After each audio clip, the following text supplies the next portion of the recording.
चलो, so we are going to start with the part 3 of the chapter, that is registration. जब हमने registration chapter को start किया था, तो registration chapter में हमने क्या क्या चीजों को समझा था। हमने registration chapter में शुरुआत की थी सेक्शन नंबर 22 से, जहां तक मुझे याद आता है, क्योंकि registration का फर्स्ट सेक्शन ही यही है। यहाँ पे हमने ये सीखा था, जब आपकी थ्रेशोल्ड लिमिट क्रॉस होती है। अब थ्रेशोल्ड लिमिट मैम 20 लाख भी हो सकती है, 10 लाख भी हो सकती है, 40 लाख भी हो सकती है, एज द केस में भी। अगर आपकी इतनी लिमिट कहीं कहीं पे क्रॉस हो रही है, तब जाके हम बोलते हैं कि भाई आपको रजिस्ट्रेशन लेने की रिक्वायरमेंट है। वहीं जब हम किस पे जाते हैं, सेक्शन नंबर 23 पे जाते हैं, वो स्पेसिफिकली बोलते हैं भाई तुमको रजिस्ट्रेशन लेना ही नहीं है, you are not liable to get registered. ये आपने फर्स्ट पार्ट में देखा होगा, जो वीडियो मैंने आपको प्रोवाइड किया था। फिर इसी के बाद आपका आता है सेक्शन नंबर 24। सेक्शन नंबर 24 क्या बोलता है? It tells about compulsory registration. ये कंपलसरी रजिस्ट्रेशन की बात करता है कि चाहे जिंदगी में कुछ भी हो जाए, एक भी ऐसी कोई चीज कर दी, फिर आपको क्या होगा, कोई लिमिट एप्लीकेबल नहीं होगी। आपको क्या लेना पड़ेगा? मैंडेटरी रजिस्ट्रेशन लेना पड़ेगा। अब इन सब के दौरान हमने क्या समझा था? एग्रीगेट टर्नओवर क्या होता है ये समझ लिया था कि what do you mean by aggregate turnover, कैसे पहचानेंगे भाई कि ये थ्रेशोल्ड लिमिट क्रॉस हो गई। इसमें हमने ये भी समझा था कहाँ पे हमको 20 लाख लगता है, कहाँ पे 10 लाख लगता है, कहाँ पे 40 लाख लगता है। तो यहाँ एक न्यूमोनिक था हमारा M²NT, जहां पे हम क्या लेने जाते हैं, मणिपुर में 10 लाख रुपीज लेने जाते हैं, राइट। तो मणिपुर, मिजोरम, नागालैंड एंड त्रिपुरा में हमारा 10 लाख का थ्रेशोल्ड था। वहीं जब हम 20 लाख पे थे, तो क्या देखा था, पैम आंटी कहाँ गई? पैम आंटी तेल लेने यूएस गई, ये किया था हमने। तो पी से क्या था, पुदुचेरी, ए से था अरुणाचल प्रदेश, एम से था आपका मेघालय। ये हो गया पैम। आंटी का कुछ नहीं था, ठीक है। उसके बाद तेल मतलब तेलंगाना, यू मतलब उत्तराखंड, एस मतलब सिक्किम। तो पैम आंटी ट्रैवल करने कहाँ गई? तेल लेने गई थी यूएस में। और 40 लाख तो था, जो है वो है। ये क्या था, जो है वो है? ए फॉर छोटा सा Assam, H for Himachal Pradesh, O for other state, और जे फॉर जम्मू कश्मीर, जहां पे क्या लगता है, 40 लाख का टर्नओवर एप्लीकेबल होता है। इतनी चीजें हमने देखी थी। साथ में मैम हमने ये भी देखा था कि प्रोसीजर फॉर द रजिस्ट्रेशन क्या होगा। तो ये जो रजिस्ट्रेशन का प्रोसीजर है, मैं इसका एक बार क्या बनवा रही हूँ, चार्ट बनवा रही हूँ प्रॉपर। ये चार्ट आपको क्या करना है, लिखते जाना है साथ में। एंड इससे आपको एक बार में जो इतना लंबा चौड़ा पढ़ना पड़ रहा था ना, वो पढ़ना नहीं पड़ेगा। हम इसको क्या करते, कवर। मैं बीच में अपना वीडियो अभी के लिए ऑफ कर रही हूँ, ठीक है। आप नोट डाउन करते जाओ।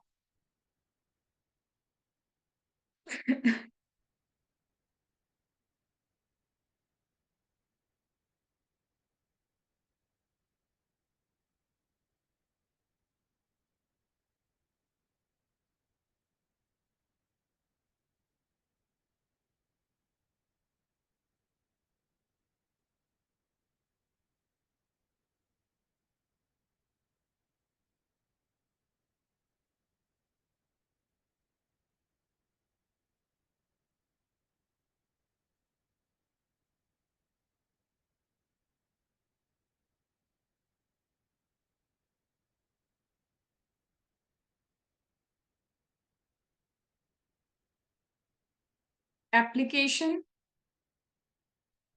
And opted for Aadhaar authentication. अब सबसे पहले इसमें एक चीज तो तुमको पता होगी कि जब आप अप्लाई करते हैं, तो पार्ट ए में क्या होता है। पार्ट ए में सबसे पहले तो आपसे आपका पैन नंबर मांगते हैं, आपका मोबाइल नंबर मांगते हैं, आपका ईमेल आईडी मांगते हैं, और फिर उसको वेरीफाई करते हैं ओटीपी वगैरह देख के। फिर जब पार्ट ए में आपका ओटीपी वगैरह सही होता है, सब कुछ होता है, तो एक क्या मिलता है आपको, ट्रांजैक्शन रेफरेंस नंबर मिलता है। ये रेफरेंस नंबर है कि भाई आपकी एप्लीकेशन जा चुकी है आगे, चिंता मत करो, आगे की प्रोसीजर चेक कर लेना इस टेम्पररी रेफरेंस नंबर के थ्रू। तो TRN is what your temporary reference number that you get जब आपको क्या मिलता है, पार्ट ए का आप कंप्लाइंस कर लेते हो। अब याद है पार्ट ए का कंप्लाइंस वहां तक पढ़ के रखा था। अब पार्ट बी में ही सारी चीजें इंपॉर्टेंट नहीं है, ये मैं पहले ही बोल रही हूँ। इसीलिए चार्ट बनवा रही हूँ स्पेसिफिकली कि एग्जाम टाइम पे इसको पढ़ लेना, ताकि एमसीक्यू कुछ आ जाए तो हमको सॉल्व करने के लिए इजी हो जाए। तो यहाँ पे क्या बोलते हैं, जब आप पार्ट बी करते हो ना रजिस्ट्रेशन की, तो पार्ट बी में आपको मैम क्या देना पड़ता है, आधार ऑथेंटिकेशन करवाना पड़ता है। क्यों करवाना पड़ेगा ये आधार ऑथेंटिकेशन? पहले क्या होता था, जब आप रजिस्ट्रेशन लेने जाते थे ना, तो रजिस्ट्रेशन लेते वक्त भी पैन नंबर लगता था जैसे पहले लगता है, और आधार भी लगता था जैसे पहले लगता है, सेम। पेन भी लगता था, आधार भी लगता था, इसमें कोई गड़बड़ नहीं है। तो फिर मैम गड़बड़ है कहाँ पे? गड़बड़ कहीं नहीं है। ये पहले सिर्फ वो आधार कार्ड की कॉपी ले लेते थे। अब तुम भी जानते हो, हम भी जानते हैं, ये ठहरा इंडिया। इंडिया में होते हैं जुगाड़, और जुगाड़ होते हैं, तो तुमको क्या लगता है आधार में फॉर्मेटिंग चेंज नहीं हो सकती? कि हमारे आर्टिकलशिप के दौरान तो हमने पेपर में भी क्या किया, नाम चेंज किए प्रॉपर एडिटिंग के थ्रू, कि बस पता ना चले कि ये पेपर किसका है। इतनी एडिटिंग भी हाई लेवल की होती है। तो यहाँ पे अगर आप सिर्फ आधार का क्या ले रहे हो, कॉपी ले रहे हो, तो पहले ऐसा होता था पेन लिया, आधार लिया, और क्या दे दिया, रजिस्ट्रेशन दे दिया। अब समझना होता क्या है, रजिस्ट्रेशन दे दिया मतलब भाई सामने वाला पर्सन टैक्स ले सकता है लोगों से, बिल्कुल। ये क्या कर सकता है, टैक्स इनवॉइस इशू भी कर सकता है, हाँ भाई हाँ, ये टैक्स ले भी सकता है, टैक्स इनवॉइस इशू भी कर सकता है। तो प्रॉब्लम क्या है मैम, अब समझो। ये रहा वो भाई बंधु, इन्होंने क्या किया, लोगों से क्या किया, एक तो टैक्स कलेक्ट कर लिया। ये टैक्स कलेक्ट कर करके कम से कम समझो, ऐसे ही मान ले रही हूँ कि 20-50 लाख रुपीज तो टैक्स के इकट्ठे कर लिए भाई ने। फिर क्रेडिट भी तो ये दे सकता है, कैसे, टैक्स इनवॉइस अगर इशू करेगा, ऐसा इनवॉइस जिसमें टैक्स चार्ज किया हुआ है, तो ये सामने वाला पर्सन, तुम्हें नहीं लगता आईटीसी क्लेम करेगा? अब ये पता है क्या करता था, टैक्स कलेक्ट कर लिया, हाँ भाई हाँ भैया टैक्स कलेक्ट होता जा रहा है, होता जा रहा है टैक्स कलेक्ट। मैम यहाँ पे टैक्स इनवॉइस का क्या, यहाँ पे कई बार ये सप्लाई ही नहीं करता था, फेक इनवॉइस इशू कर दिए, फेक टैक्स इनवॉइस। मतलब कई जगह पे लोगों से टैक्स कलेक्ट कर लिया, इकट्ठा कर लिया, कुछ अपने प्यारे बंधुओं को क्या कर दिया, टैक्स इनवॉइस इशू कर दिया, बट सप्लाई नहीं किया, कोई सप्लाई नहीं है। तो तुम्हें क्या लग रहा है, क्या ये बेनिफिट दे रहा है? हाँ ये बेनिफिट दे रहा है। क्या ये टैक्स इकट्ठा करके बैठ गया? हाँ तो इकट्ठा करके क्या बैठ गया, टैक्स इकट्ठा करके ये बैठ गया। ठीक है, इसके बाद क्या, जब ये टैक्स इकट्ठा करके बैठ गया, सब हो गया, तो यहाँ पे क्या हो रहा है, ये जो बंधु है ना, ये निकल लिया एक दिन। निकल लिया मतलब ऐसे नहीं निकल लिया, कहाँ गया नहीं पता। ठीक है, ये गया कहीं ना कहीं चला गया, मतलब गायब हो गया। इससे हुआ क्या मैम, ये भाई साहब हैं, ये भाई साहब आपको दिखाई नहीं दे रहे। मतलब एक दिन क्या है, कहाँ गया, इसे ढूंढो करना पड़ रहा है। तो इसमें हुआ क्या, भाई अगर यही आप आधार का अच्छे से ऑथेंटिकेशन करते, पूरा वेरिफिकेशन करते, तो पता चलता ना भाई इसका एड्रेस यही है, ये सच में यहाँ पे है, फिजिकल वेरिफिकेशन होता, कुछ चार चीजें तो होती चेकिंग करने पे। आप एक कॉपी पे तो रिलाई नहीं करते, एक डॉक्यूमेंट पे तो रिलाई नहीं करते। अब हुआ क्या, ये भाई साहब निकल गए लोगों का टैक्स लेके, गवर्नमेंट को टैक्स मिला क्या? नहीं मिला। ये भाई साहब ने जो टैक्स इनवॉइसेस इशू किए, इसने तो क्या कर लिया, यहाँ पे आईटीसी क्लेम कर लिया। इसकी क्या गलती, इसके पास तो डॉक्यूमेंट है कि मेरे पास क्या है, आईटीसी क्लेम करने के लिए है। तुमने बोला था डॉक्यूमेंट चाहिए, तो डॉक्यूमेंट है। तो ऐसे कौन फंस रहा है, गवर्नमेंट। क्यों? क्योंकि देखो ये बंदा कब टैक्स पे करता है, समझो, when he files the return. जब ये रिटर्न फाइल करता है ना, तो रिटर्न फाइल करते वक्त ये टैक्स पे करता है। और एक चीज बताऊं, जब आप कॉन्जिक्यूटिव 6 मंथ तक कोई रिटर्न फाइल नहीं करते, जब आप लगातार 6 महीने तक कोई रिटर्न फाइल नहीं करते, तो ऑटोमेटिक आपका क्या कर देते हैं, रजिस्ट्रेशन ही कैंसिल कर देते हैं। तो भाई इसने बेनिफिट नहीं उठा लिया, रजिस्ट्रेशन लिया, लोगों से टैक्स इकट्ठा किया किया किया किया, 6 महीने तक रिटर्न भरे ही नहीं, रजिस्ट्रेशन इधर इसका कैंसिल हो गया, सामने वाले ने आईटीसी क्लेम कर लिया, गवर्नमेंट का क्या हो गया? अंडरस्टूड? गवर्नमेंट तो गई, गवर्नमेंट कहाँ जाए, ये ढूंढ नहीं पा रही, क्योंकि आधार ऑथेंटिकेशन नहीं हुआ, प्रॉपर फिजिकल वेरिफिकेशन नहीं किया, कुछ नहीं किया। अब जब जाके देखा, तो वहां पे जहां इसने एड्रेस बताया था अपने बिजनेस का, वहां तो कुछ है ही नहीं। तो दिस इज लूप होल, ये कहीं ना कहीं लूप होल है। तो इन्होंने बोला नहीं, पहले तो आधार ऑथेंटिकेशन करो, ओटीपी वोटीपी भेज के देखेंगे तुम्हारा ही नंबर है, तुम्हारा ईमेल आईडी है कि नहीं, चार चीजें चेक तो कर ले, क्योंकि आधार इज लिंक्ड एवरीवेयर। आप आज बोलते हो ना कि आपका इंश्योर, सपोज करो आप बोल रहे हो मेरी तो 2.5 लाख से कम इनकम है, रिटर्न में तो आप टैक्सेस भर नहीं रहे, क्योंकि रिटर्न ऐसा माना जाता है भाई आप रिफंड ही दिलाने के लिए बैठे हैं। तो रिफंड दिलाने के लिए लोग टैक्स भरते हैं, टैक्स भरने के लिए टैक्स नहीं भरते। अब सपोज आप टैक्स नहीं भर रहे, ये बताते हो कि आपका 2.5 लाख से कम इनकम है, तुमको क्या लगता है, दिमाग नहीं है गवर्नमेंट ने? गवर्नमेंट ने आधार लिंकेज किया ही क्यों? गवर्नमेंट ने देखा कि भाई इंश्योरेंस जब आप लेते हो तब भी आधार कार्ड लगता है कि नहीं लगता है। गवर्नमेंट ने एक तुम्हारा आधार नंबर डाला अपने वेबसाइट पे या फिर जो भी उनका सॉफ्टवेयर होगा, देखा इंश्योरेंस का प्रीमियम भाई साहब भर रहे 1 lakh rupees per year. Per year 1 lakh तो उनका इंश्योरेंस का प्रीमियम है, और ये बता रहे 2.5 लाख रुपए तक की इनकम ही आ रही है इनकी, तो मतलब 1.5 लाख रुपए तो यूं ही हो गए इनके। फिर 1.5 लाख रुपए में उसके बाद सपोज करो इन्होंने देखा, और क्या देख सकते हैं, तुम यहाँ बोल रहे हो 2.5 लाख की इनकम, 1 लाख तो यहाँ चला गया, तुम्हारा बैंक अकाउंट एक बार, वहां पे भी क्या चाहिए, आधार कार्ड चाहिए। उधर तुम्हारे बैंक अकाउंट में देख लिया हमने, भाई इसके बैंक अकाउंट में नी करके 50 लाख तो यूं ही रख के रखे हैं। एक 2.5 लाख कमाने वाला 50 लाख कैसे इकट्ठा कर सकता है? How is that possible? तो तुम समझ रहे हो ये ट्रिगर पॉइंट है कि दया कुछ तो गड़बड़ है। तो वो दया कुछ तो गड़बड़ में क्या होगा, why they have done this Aadhaar authentication and Aadhaar linkage, ये सब लिंक्ड है। एक एक बड़ी से बड़ी, अगर आप क्या करते हो 50,000 से ऊपर कोई चीज भी खरीदते हो तो तुमको पेन देना पड़ता है। 50,000 के अबाव कुछ होता है तो पेन देना पड़ता है, डिपॉजिट पे पेन देना पड़ता है। अरे यार याद करो, डीटी में पेन के साथ आधार लिंक कर दिया उनने, तुम मत दो आधार, पेन तो दे रहे हो ना, पेन के साथ आधार लिंक है। तो एक चीज समझ में आ रहा है, तुम्हारा एक आधार नंबर तुम्हारी पहचान है कि तुम कहाँ कहाँ कितना खर्चा कर रहे हो, ये सारा ब्यौरा सिर्फ आधार नंबर से निकल सकता है। तो डू नॉट मेक गवर्नमेंट अ फूल कि इधर रिटर्न भर रहे हैं रिफंड वाला, और उधर क्या हो रहा है, हमारे पास इतनी इनकम आ रही है कि किसको पता चलना है, सब पता चलना है। अंडरस्टूड? तो यहाँ पे भी they have made a provision कि आप एक काम करो, रजिस्ट्रेशन के लिए एप्लीकेशन दो, ठीक है। अब आपके पास ऑप्शन है, क्या ऑप्शन है, आप आधार ऑथेंटिकेशन करवाना चाहते हो या नहीं करवाना चाहते हो, है ऑप्शन दे दिया, हाँ ऑप्शन दिया। क्यों? हर किसी को आधार कार्ड की जरूरत नहीं होती। कैसे मैडम? अरे एक एनआरटीपी इंडिया में आएगा, नॉन रेसिडेंट पर्सन भी इंडिया में आके रजिस्ट्रेशन ले सकता है, उसको यूनिक आइडेंटिफिकेशन नंबर मिलता है, रजिस्ट्रेशन जीएसटीआईएन नहीं मिलता उसको, यूनिक आइडेंटिफिकेशन नंबर मिलता है। तो वो भाई बंधु जब एप्लीकेशन करना चाहेगा बैठे रहेगा, क्योंकि उसके पास तो आधार ही नहीं है। एक senior citizen do not need Aadhaar, उनका आधार कहीं और होने वाला है अब, तो they actually do not need Aadhaar. 70 के ऊपर वाले बंधु का भी आप क्या करोगे आधार बनवा के, उनका कब आधार क्या हो जाएगा तुमको पता है क्या? एक प्रैक्टिकलिटी है। यू डू नॉट नो कि एक एज के बाद इंसान की भरोसा नहीं होता, तो कौन से तुम आधार कार्ड बनवा रहे हो उनके? तो सीनियर सिटीजन को मैंडेटरी नहीं किया है, नॉट मैंडेटरी, बट इसका मतलब ये नहीं कि वो वॉलेंट्री बनवा नहीं सकते, मना भी नहीं किया है, बट उनको बोला है तुमको जरूरत नहीं है। मैम गवर्नमेंट वालों का आधार बनवा के करोगे क्या?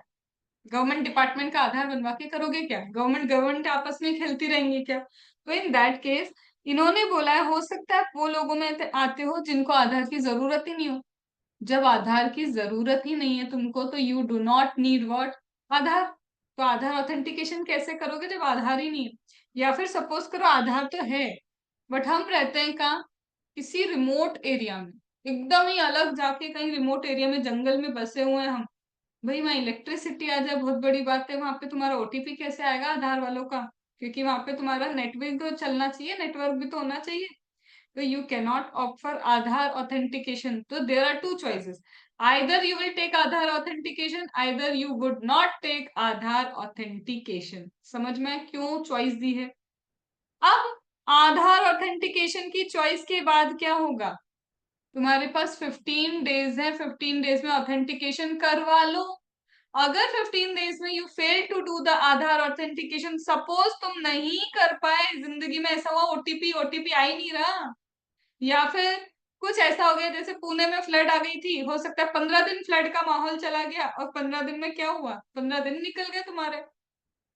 अब तुम आधार ऑथेंटिकेशन करवाओगे कैसे? पॉसिबल ही नहीं था ना, तुमने चूज किया था कि चाहिए, तुमने हाँ बोला था, लेकिन वो हो पाया क्या? नहीं हो पाया। तो इट वुड बी अज्यूम्ड कि तुमने चूज ही करके रखा था कि तुम आधार ऑथेंटिकेशन नहीं करवाने वाले। अंडरस्टूड। अब मैम अगर आधार ऑथेंटिकेशन नहीं हुआ तो जिंदगी में क्या करेंगे? कुछ नहीं करोगे जिंदगी में। तब क्या करोगे? डिपार्टमेंट करेगी फिजिकल वेरिफिकेशन पहले तुम्हारी जगह का, और फिजिकल वेरिफिकेशन होगा 30 डेज के अंदर, क्योंकि यार फ्री थोड़ी ना बैठे वो लोग। फिजिकल वेरिफिकेशन में 30 डेज तो चाहिए, कम से कम 1 महीना तो दो कि आएंगे करेंगे, तुम्हें भी बताएंगे कि हम आ रहे हैं। तो फिजिकल वेरिफिकेशन जब डिपार्टमेंट आपका करेगा, फिर देखेगा कि अच्छा इसने ये बिजनेस बोला था, यहीं पे है बिजनेस, यही चीजें जो उनको चेक करना है, डॉक्यूमेंट वगैरह चेक किए। अब दो चीज हो सकती है, या तो डेफिशिएंसी मिलेगी या फिर कोई डेफिशिएंसी नहीं मिलेगी। अगर डेफिशिएंसी मिली तो तुम्हें बताया जाएगा, डेफिशिएंसी नहीं मिली तो तुम्हें 7 डेज के अंदर क्या दे देंगे? रजिस्ट्रेशन दे देंगे। और अगर डेफिशिएंसी मिली तो तुम्हें 7 क्या बताएंगे? डेफिशिएंसी बताएंगे, और फिर तुमसे बोलेंगे बताओ रिप्लाई करो, ये डेफिशिएंसी है। तुमको एक मौका तो देंगे ना। फिर मौका मिला, या तो वो सेटिस्फाई होंगे या तो वो सेटिस्फाई नहीं होंगे। If they do not gate satisfy, registration cancel. If they get satisfy they will grant you registration. अब एक चीज जो मुझे समझानी है, eight many place you will find working days. कुछ जगहों पे लिखा होगा वर्किंग डेज, तो कुछ जगहों पे लिखा होगा ओनली डेज। वर्किंग डेज का मतलब है Sunday will not be included. Why? It is not a working day. Ma'am strike हो गई, आज काम नहीं हुआ, it is not a working day. तो जब वो बोलते हैं ना within 7 working day, 7 working day exclude Sunday, exclude strike, exclude holiday, exclude public holiday, national holiday, सभी तरह के हॉलीडे हटा लो भैया। जब जब वर्किंग हुई है वही वर्किंग डेज काउंट होंगे 7 डेज में। अंडरस्टूड। तो आईसीआई अगर एमसीक्यू देना चाहेगा तो understand the word where working day has been written and where only days has been written. और तुम नोटिस करना, जब गवर्नमेंट के पास टाइम लिमिट गई ना तो 7 वर्किंग डेज लिखा है, और जब हमको रिप्लाई करने का बोला तो 7 डेज लिखा है। मतलब उनको लगता है हम तो काम धंधे करते ही नहीं है, तुम फ्री बैठे हो, तुम 7 दिन में रिप्लाई करो, 7 डेज। बट जब गवर्नमेंट लिखा है तो वहां क्या लिखा है? 7 वर्किंग डेज। तो understand where working has been written and where only days has been written. Understood? Done. चलो तो अब मैं लिखवाती जाती हूँ। आई होप पूरा एक और बार मैंने रिकॉल करवा दिया। That was section number 25। तो क्विकली मैं डिक्टेट करते करते लिखवाती जा रही हूँ, ठीक है? चलो।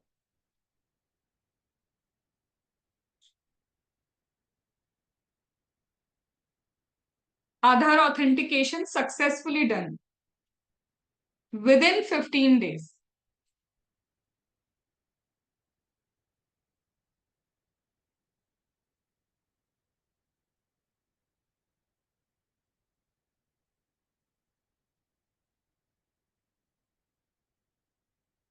deficiency in application,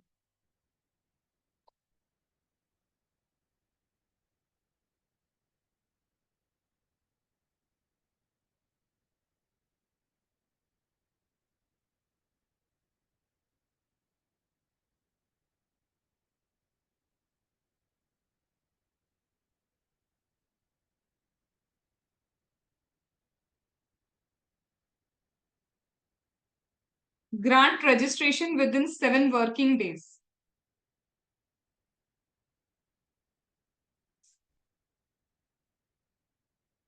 If no reply in 7 working days, deemed registration.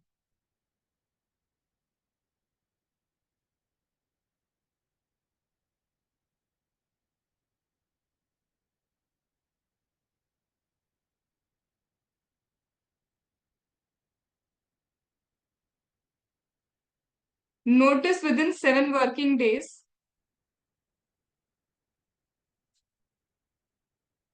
to the applicant.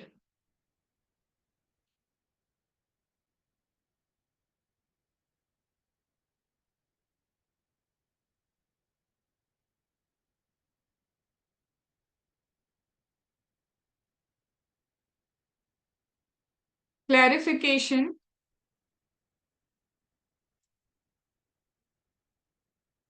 by applicant within 7 days from notice. Now remember कहाँ पे 7 डेज लिखा है, कहाँ पे 7 वर्किंग डेज लिखा है, and I have already told you the crux कि उनके टाइम 7 वर्किंग डेज है, और जब हमें रिप्लाई करना है तो it is only days.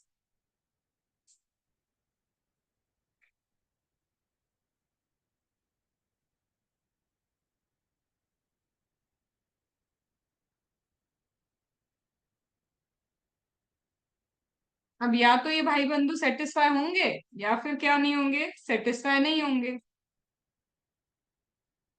Satisfied with reply. Satisfied with reply.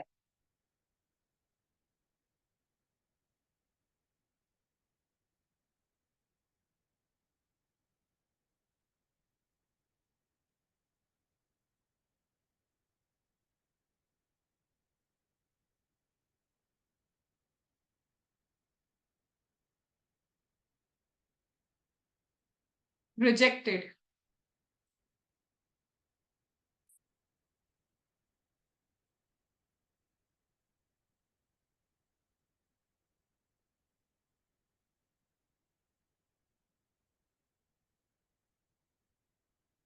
Grant registration in 7 working days.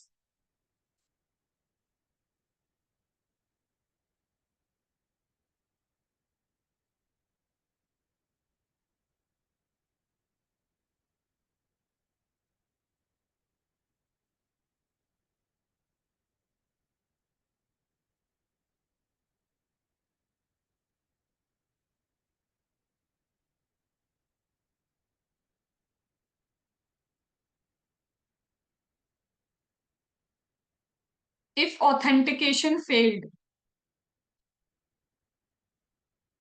With in 15 days.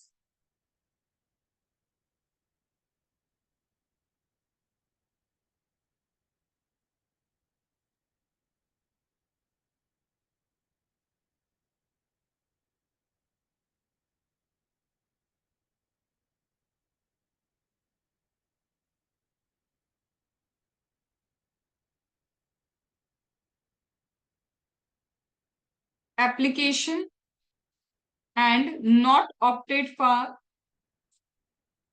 Aadhaar authentication.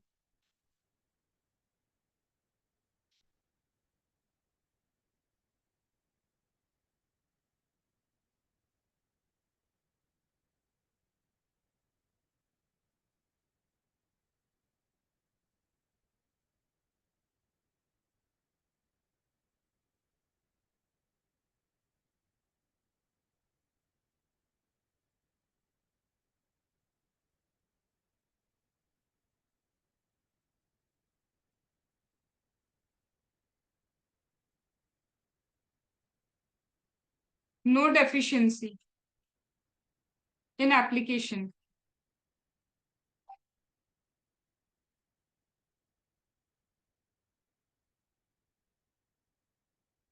Physical examination of place of business और verification of such documents as necessary.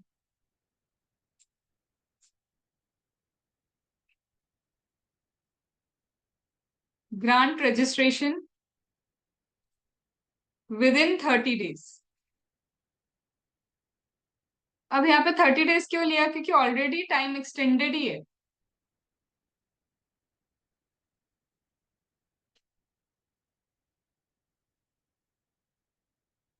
तो यहाँ पे working days नहीं लिया.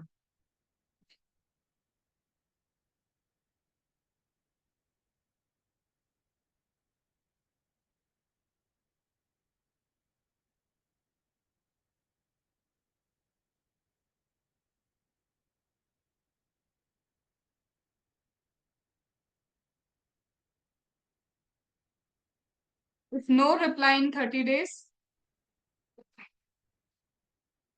deemed registration.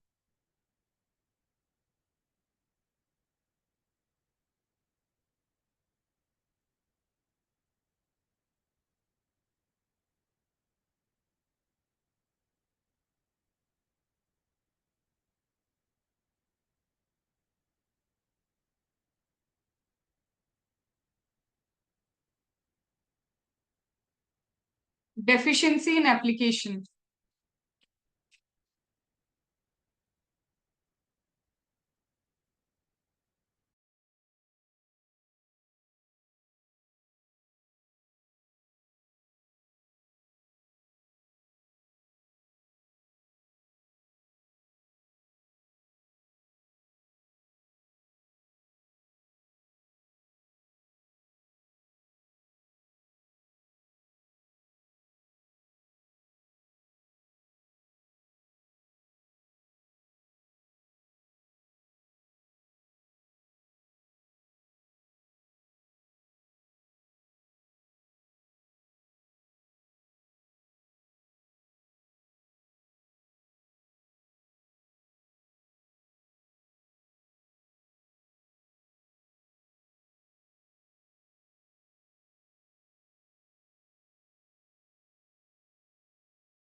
एक बार बस यहाँ पे चेक करोगे, यहाँ पे शायद 7 वर्किंग डेज है इस केस में।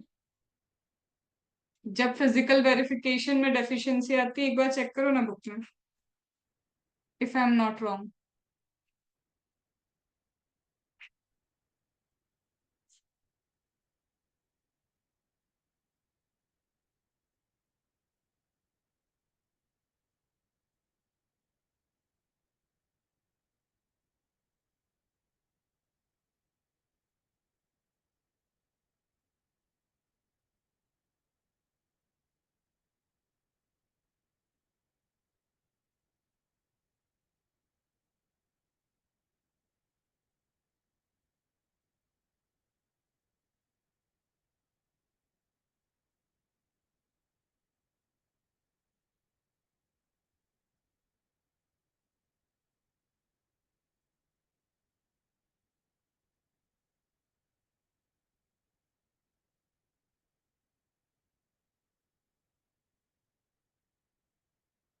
Yes, it is 7 working days.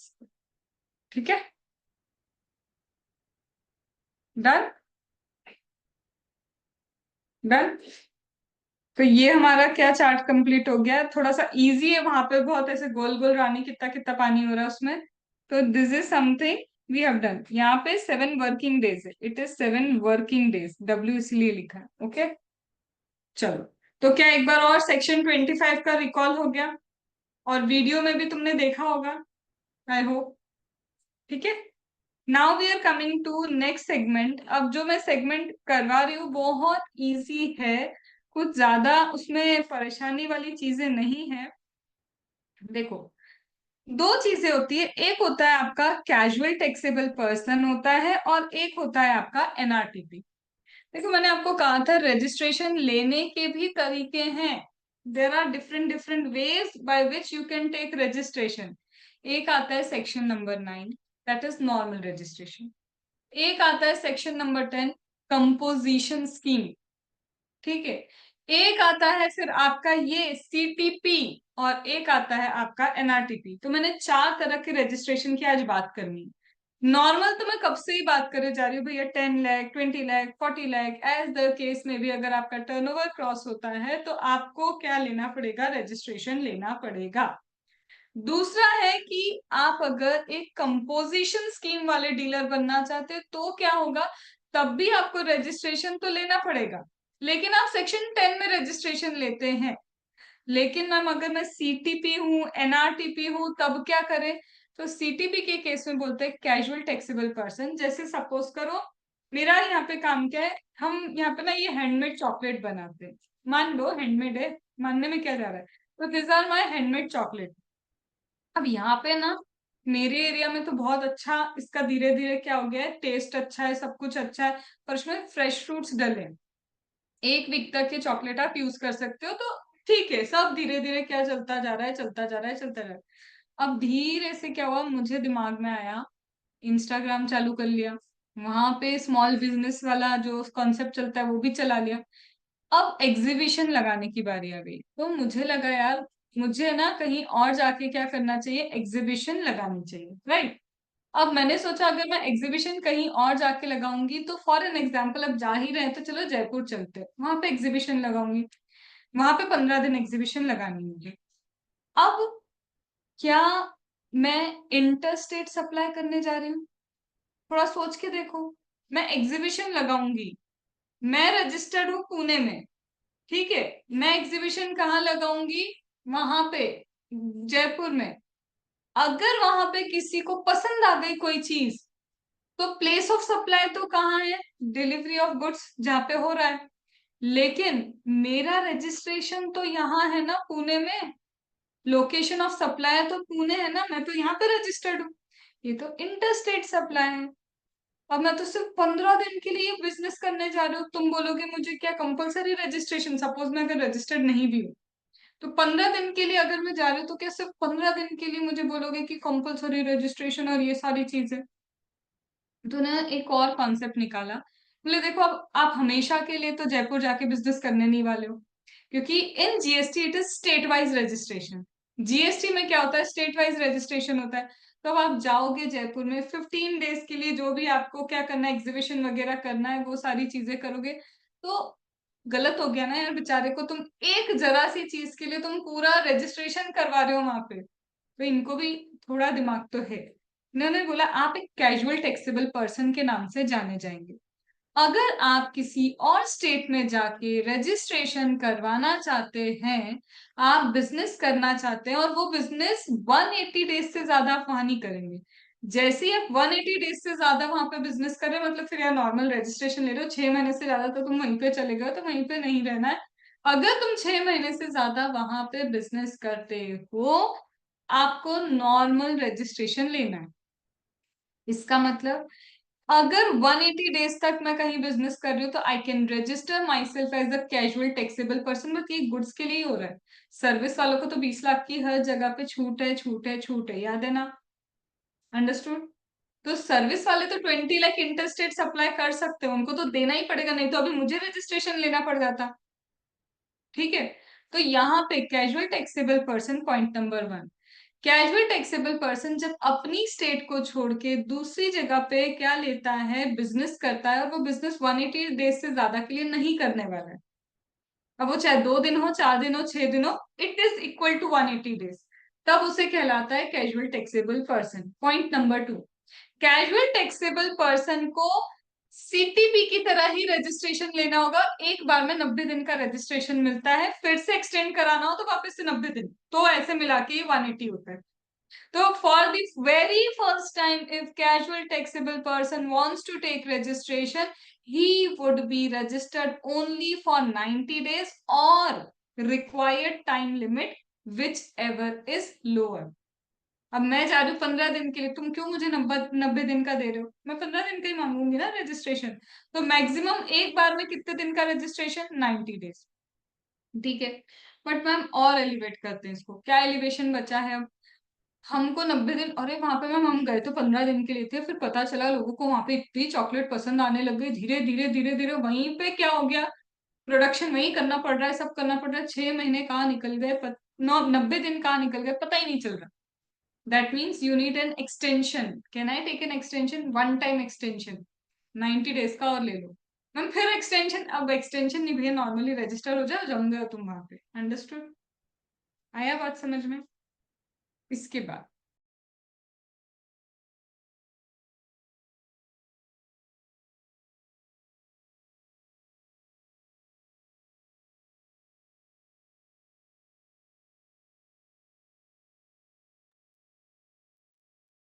चलो, अब एक और शर्त है, इनको इतने में नहीं।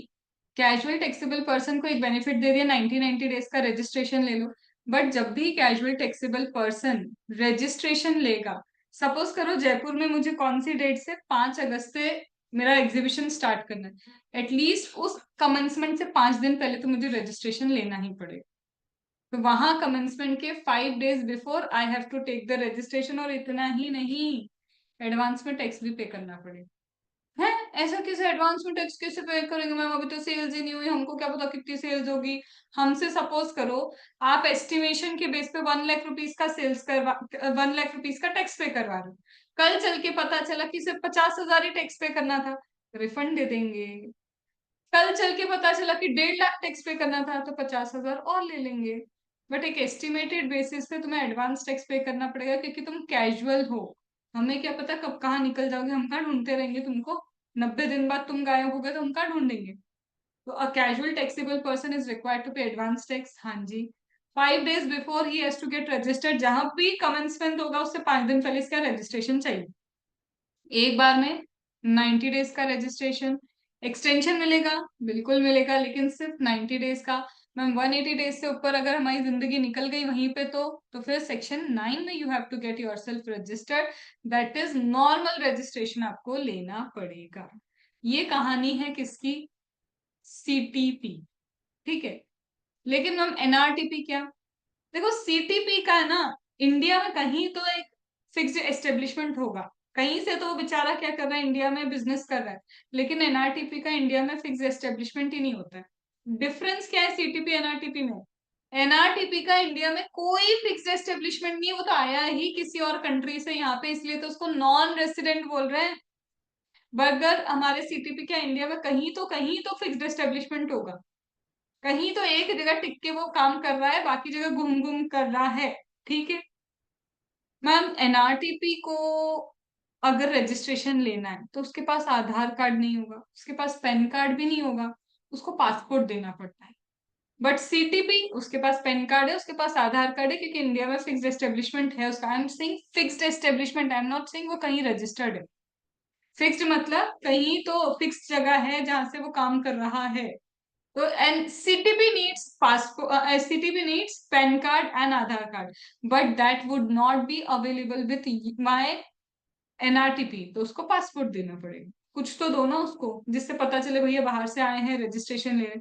सीटीपी को जीएसटीआईएन नंबर मिलता है, एनआरटीपी को UIN number, unique identification number मिलता है जीएसटी में। दोनों को मैम एडवांस टैक्स पे करना। हाँ, जब तुम इंडिया में ढूंढ नहीं पा रहे किसी को, तो जब वो बाहर से आ रहा है तो उसको कैसे ढूंढोगे? तो इनसे भी वो क्या लेते हैं, तुम्हारा एडवांस टैक्स पे करवाते हैं। अंडरस्टूड? कहाँ पे आ गए मैम? देखो ये रहा हमारा सीटीपी। तो सीटीपी क्या है मैम? सीटीपी हमारा कैजुअल टैक्सेबल पर्सन है। हाँ जी, सीटीपी हमारा कैजुअल टैक्सेबल पर्सन है। यहाँ पे सीटीपी में क्या है, कैजुअल टैक्सेबल पर्सन, इसका किसी स्टेट में तो क्या होगा, फिक्स्ड एस्टेब्लिशमेंट होगा। कहीं तो फिक्स्ड एस्टेब्लिशमेंट होगा, एनआरटीपी जैसा नहीं है। एनआरटीपी का तो कहीं पे भी फिक्स्ड एस्टेब्लिशमेंट नहीं है, बट इसका कहीं ना कहीं तो क्या होगा, फिक्स्ड एस्टेब्लिशमेंट होगा। लेकिन जिस स्टेट में बिजनेस करने जा रहा है ना, वहां उसका फिक्स्ड एस्टेब्लिशमेंट नहीं है, तो इसीलिए इसको कैजुअल टैक्सेबल पर्सन की तरह रजिस्ट्रेशन लेना पड़ता है। और मैम सपोज करो मैं ऑलरेडी सेक्शन 10 में रजिस्टर्ड हूँ, कहाँ पे? महाराष्ट्र में। Section 10 is composition scheme. क्या कंपोजिशन स्कीम वाला बाहर जाके बिजनेस कर सकता है, मतलब किसी और स्टेट में? नहीं। कंपोजिशन स्कीम वाले को इंटर स्टेट सप्लाई अलाउ ही नहीं है। तो जब मेरे कंपोजिशन स्कीम वाले बंधु को इंटर स्टेट सप्लाई अलाउ ही नहीं है, तो सीटीपी कैसे बनेगा? Because CTP is in another way you are doing inter state supply only. तो सीटीपी को हमारे कैजुअल टैक्स, ये जो हमारा सेक्शन 10 कंपोजिशन स्कीम वाला पर्सन होता है, उसको किसी भी तरह से अलाउ नहीं है कि वो इंटरस्टेट सप्लाई करे। मैं सप्लाई की बात करूँ, उसको सप्लाई अलाउ नहीं है। पर मैम क्या वो इंटरस्टेट परचेस कर सकता है? परचेस अलाउ है, वो सप्लाई नहीं कर सकता। तो इसलिए यहाँ क्या लिखा है, एक कंपोजिशन लेवी वाला पर्सन ये ऑप्शन एक्सरसाइज नहीं कर सकता है, क्योंकि उसको इंटरस्टेट सप्लाई ही अलाउ नहीं है। क्या यहाँ तक ओके ओके? मैम लेकिन अगर एक फॉरेनर है, फॉरेनर को क्या चाहिए यहाँ पे? जीएसटी रजिस्ट्रेशन चाहिए। तो फॉरेनर को अगर यहाँ पे जीएसटी रजिस्ट्रेशन चाहिए, तो भाई फॉरेनर के पास पैन कार्ड दो, उसके पास आधार कार्ड होना चाहिए, वो तो है नहीं। तो उनको क्या मिलता है? यूनिक आइडेंटिफिकेशन नंबर यहाँ पे मिलता है। फॉरेनर वो पर्सन है जिसका क्या है, यहाँ पे कोई फिक्स्ड एस्टेब्लिशमेंट ही नहीं है। तो ये दोनों का ना बेसिक डिफरेंस है। सीटीपी का फिक्स्ड एस्टेब्लिशमेंट उस स्टेट में नहीं होता है, बट एनआरटीपी का जो फिक्स्ड एस्टेब्लिशमेंट है वो इंडिया में ही नहीं होता है। ठीक है, basic difference. CTP has to undergo transaction in course furtherance of business, where are business test is absent in NRTP. NRTP को जब रजिस्ट्रेशन लेना होता है, वो यूनिक आइडेंटिफिकेशन नंबर क्यों लेता है? एक और रीजन है। एक अभी अभी तो नहीं पढ़ोगे तुम, रिफंड चैप्टर जब तुम सीए फाइनल में होगे तब ये ज्यादा कॉन्सेप्ट क्लियर होगा। एनआरटीपी इंडिया में जो भी टैक्स पे करता है ना, इंपोर्ट करके चीजें उसने इंपोर्ट की, और तुम्हें पता है इंपोर्ट करने पे भी ही हैज टू पे द टैक्स। तो एनआरटीपी को ना बोला है, तुम ये जो टैक्स पे किया है ना तुमने इंपोर्ट पे, तुमको रिफंड मिल जाएगा। अब रिफंड लेने के लिए तुमको रजिस्ट्रेशन जरूरी है। तो रजिस्ट्रेशन उनका क्या होता है? यूनिक आइडेंटिफिकेशन नंबर होता है। तो अभी के लिए for the CA inter you just need to know कि NRTP is there, but CA final में यू वुड नो कि एनआरटीपी को रिफंड लेने के लिए भी यूनिक आइडेंटिफिकेशन नंबर लेना पड़ता है, क्योंकि एक रजिस्टर्ड पर्सन को बताना पड़ेगा ना, मैं कौन, किसने टैक्स पे किया था। गवर्नमेंट नाम से नहीं जानती, वो नंबर से जानती है। तो they will get a unique identification number. Understood? Ma'am एक बार में कितने टाइम का रजिस्ट्रेशन देते हो? तो मैंने बताया था द पीरियड यू स्पेसिफाई और 90 days which ever is earlier, जो भी कम होगा। मैम क्या एक्सटेंशन मिलेगा? मिलेगा एक बार का एक्सटेंशन मिलेगा, वो मिलेगा 90 days का, क्योंकि 180 days के बाद तो भाई नॉर्मल रजिस्ट्रेशन है। Do they need to pay advance tax? हाँ भैया इन्हें एडवांस टैक्स पे करना है।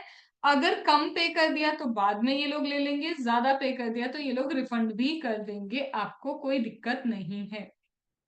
मैम अगर 180 डेज से ज्यादा गए तो कितनी बार बताना पड़ेगा मुझे कि 180 डेज से ज्यादा अगर आप गए तो आपको लेना पड़ता है normal registration. Understood? Done? This is what is your CTP, this is what is your NRTP.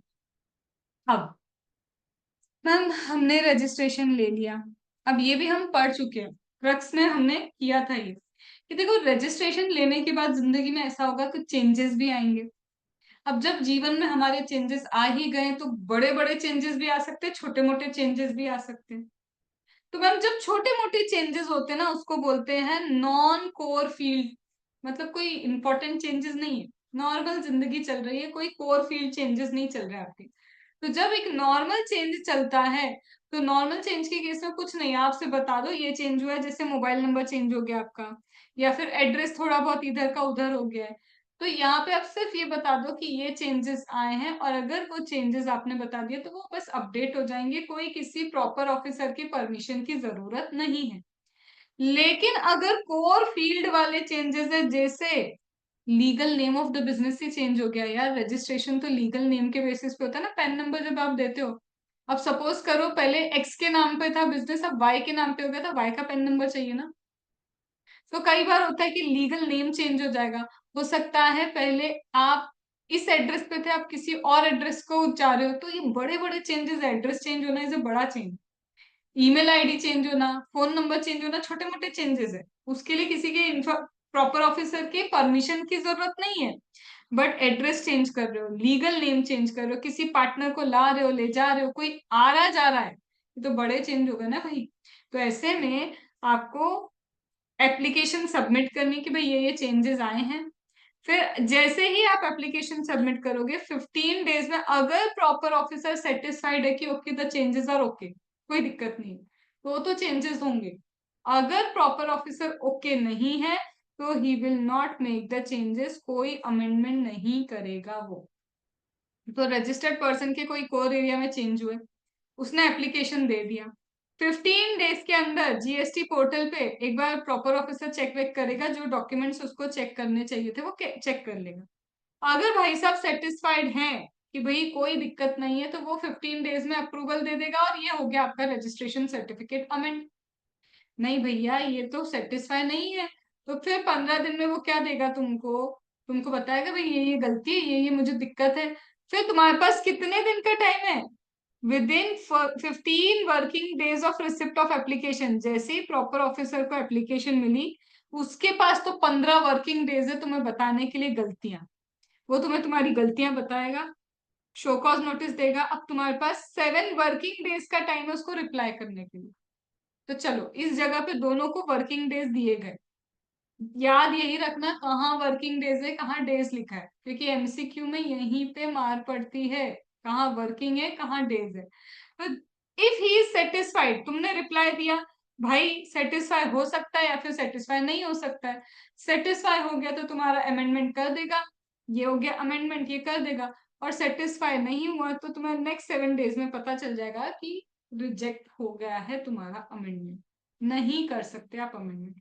लेकिन मैम सपोज करो पेन नंबर ही चेंज कर दिया हमने, या फिर हम तो स्टेट ही चेंज कर रहे हैं, एड्रेस एक ही स्टेट में एड्रेस चेंज नहीं कर रहे, स्टेट ही चेंज कर दिया, पेन नंबर ही चेंज कर दिया, तो भैया ये कोर से भी बड़ा क्या है, अमेंडमेंट है। ये कोर एरिया अमेंडमेंट नहीं है, छोटा मोटा नहीं है, तो उससे भी आगे निकल गया। तो यहाँ तो तुम्हें फ्रेश रजिस्ट्रेशन लेना पड़ेगा। यहाँ क्या लेना पड़ेगा, फ्रेश रजिस्ट्रेशन। तो there are concept, non core में कोई परमिशन नहीं चाहिए, कोर में परमिशन चाहिए, ठीक है। और उसके बाद अगर पैन नंबर ही चेंज कर दो, स्टेट ही चेंज कर दोगे, तो परमिशन छोड़ो, सीधे फ्रेश रजिस्ट्रेशन चाहिए। अंडरस्टूड। अब सबसे काम की बात, और बहुत लास्ट स्टेज पे चल रहे अपन, समझ में आया, 29-30, जिंदगी की मतलब रजिस्ट्रेशन की आखिरी सांस है, बहुत गलत बोल रही थी मैं, रजिस्ट्रेशन की क्या चल रही है, आखिरी सांसों पे आ गए अपन। भाई अभी तो बहुत जीना है, अभी तो करा ही क्या है जिंदगी में। चलो, भगवान ना ऐसी बातों में जल्दी सीरियस हो जाते हैं, और जब हम मांगते रहो ना ये दे दो ये दे दो, पता नहीं तब कहाँ उनके कान रहते, तब सुनते ही नहीं। चलो, अब ना कॉन्सेप्ट पूरा ध्यान से सुनना है। I am telling you about cancellation, ठीक है, मैं लिख रही हूँ पहले। देखो ये क्या कह रहे हो मैम, कैंसिलेशन किस चीज का कैंसिलेशन, भाई तुम्हारा रजिस्ट्रेशन कैंसिल हो रहा है। मैम क्यों भाई, हमारा रजिस्ट्रेशन कैंसिल करने की नौबत कब आ सकती है। तो दो केसेस हैं जिसमें आपका रजिस्ट्रेशन क्या हो सकता है, कैंसिल हो सकता है। वो दो केस क्या है, या तो आप स्वयं चाहेंगे कि आपका रजिस्ट्रेशन कैंसिल हो जाए, या फिर आप स्वयं नहीं चाह रहे, प्रॉपर ऑफिसर चाहता है कि your registration must get cancel. यार प्रॉपर ऑफिसर तो तभी चाहेगा ना जब तुमने कुछ तो गड़बड़ की होगी, contravention to the provision of the law. Proper officer को क्या पड़ी है तुम्हारा रजिस्ट्रेशन कैंसिल करने की, उसको तो उल्टा रजिस्ट्रेशन है तो तुमको टैक्स मिल रहा है उसको। ये कब चाहेगा कि तुम रजिस्ट्रेशन लायक ही नहीं हो, ये तब चाहेगा रजिस्ट्रेशन लायक नहीं हो, point number 1, when you have done contravention to the provision of the law. तुमने कुछ ना कुछ तो क्या किया है, कॉन्ट्रावेंशन किया है। या फिर तुमने रजिस्ट्रेशन तो ले लिया, लेकिन रजिस्ट्रेशन लेने के बाद भी अभी तक बिजनेस स्टार्ट नहीं हुआ, कोई बिजनेस नहीं चल रहा, रजिस्ट्रेशन है पर बिजनेस नहीं, ये भी तो गलत बात हो रही है ना। कि कहीं ऐसा तो नहीं फेक इनवॉइस इशू करते जाते हो तुम, कुछ भी हो सकता है। तो यहाँ पे अपन पढ़ते हैं कि मैम कब ऐसा होगा कि रजिस्ट्रेशन ही कैंसिल हो जाएगा। तो बोलते हैं एक तो वॉयलेंट्री भी हो सकता है, जब आपकी स्वयं की इच्छा हो कि भैया रजिस्ट्रेशन कैंसिल कर दो, जैसे जिस पर्सन का बिजनेस था वो पर्सन ही इस दुनिया में नहीं रहा, तो भी हो सकता है आप बोलो कि भैया रजिस्ट्रेशन कैंसिल कर दो, ये भाई साहब हम नहीं रहे, ठीक है। या फिर क्या हो सकता है मैम, और बताओ कैसे कर सकते हो रजिस्ट्रेशन कैंसिल। मेरे पहले ना XYZ पार्टनर थे, अब YZ तो चलेगा, XAB हो गए, अब पूरा तो बिजनेस का कॉन्स्टिट्यूशन ही चेंज हो गया मेरे। अब तो मुझे फिर से क्या चाहिए, रजिस्ट्रेशन। वो पुराना तो XYZ वाला तो कैंसिल करवाना पड़ेगा ना, नहीं तो ये लोग तो क्या करेंगे, YZ के भी पीछे पड़ जाएंगे लाइबिलिटी के लिए। तो I have due to change of constitution, तो भी मुझे चाहिए कि रजिस्ट्रेशन कैंसिल हो जाए। या फिर आप ही को लग रहा है यार, 1 साल हो गया, 2 साल हो गए, 3 साल हो गए, 4 साल हो गए, 5 हो गए, 6 हो गए, 7 हो गए, मतलब बहुत लंबा टाइम हो गया।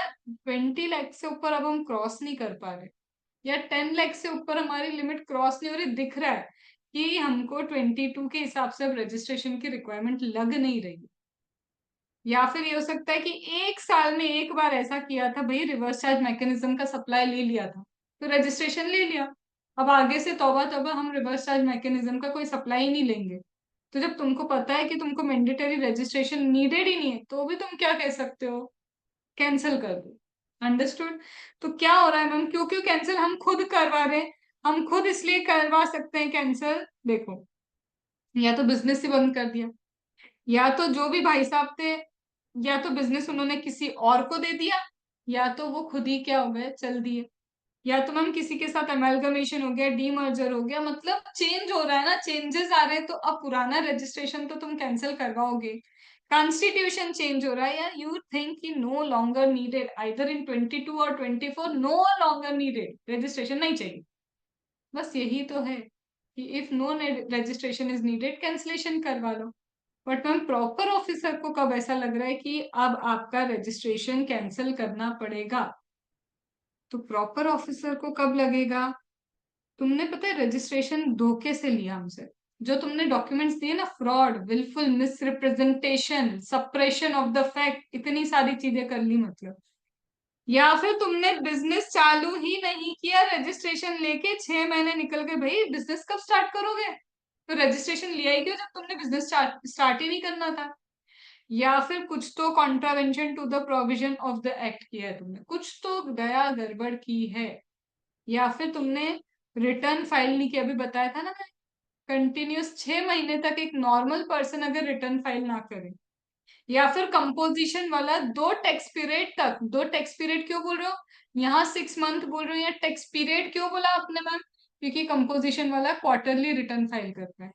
तो अगर वो 2 टैक्स पीरियड तक फाइल नहीं कर रहा, तो हो गया ना उसके लिए भी 3 3 महीने, 6।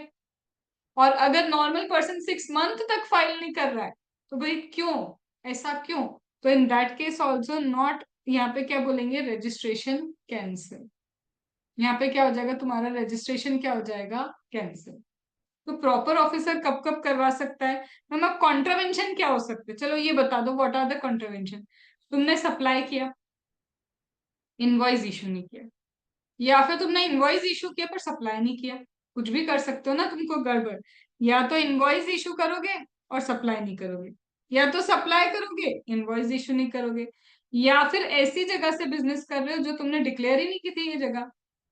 मैंने तुम्हें बताया, रजिस्ट्रेशन में एक तो principal place of the business लिखना पड़ता है, एक additional place of the business लिखना पड़ता है। तुमने एडिशनल प्लेस ये वाली जगह तो बताई नहीं जहां से तुम बिजनेस कर रहे हो, तो ये भी तो कॉन्ट्रवेंशन हुआ ना। या फिर क्या है, अभी के लिए सिर्फ इतना समझो, एंटी प्रॉफिटियरिंग। ये क्या है मैम, एंटी प्रॉफिटियरिंग ये क्या होता है, एंटी प्रॉफिटियरिंग सीए फाइनल में आता है। अब ये होता क्या है, जब जीएसटी आया था ना, जीएसटी के आने से क्या हुआ था, टैक्स ऑन टैक्स नहीं लगा, क्या नहीं लगा, टैक्स ऑन टैक्स नहीं लगा। अब मैम ये टैक्स ऑन टैक्स क्या होता है, पहले तुम्हें बताया था मैंने, कि सपोज करो कोई चीज तुम 10,000 की खरीद के लेके आए हो, उस पर 100 रुपीज का टैक्स लग गया, फॉर एन एग्जाम्पल 1000 लगा देती हूँ, तो ये 11,000 की चीज हो गई। अब दूसरा बंदा जब इसको बेचेगा, तो पहले क्या करते थे, पूरे 11,000 पे टैक्स लगाते थे। तो ये क्या हो रहा है, ऑलरेडी मैम 11000 तो टैक्स आपने यहाँ ले लिया, फिर ये 1000 यहाँ भी इंक्लूडेड है, इस पे फिर टैक्स लगा रहे हो। फिर तीसरा बंदा जब इसको प्रॉफिट ऐड करके बेचेगा, तो वो पूरे टोटल पे फिर टैक्स लगता था। तो तुम समझ रहे हो, ये कैस्केडिंग इफेक्ट है, tax on tax, her bar tax के ऊपर टैक्स के ऊपर टैक्स लग रहा है।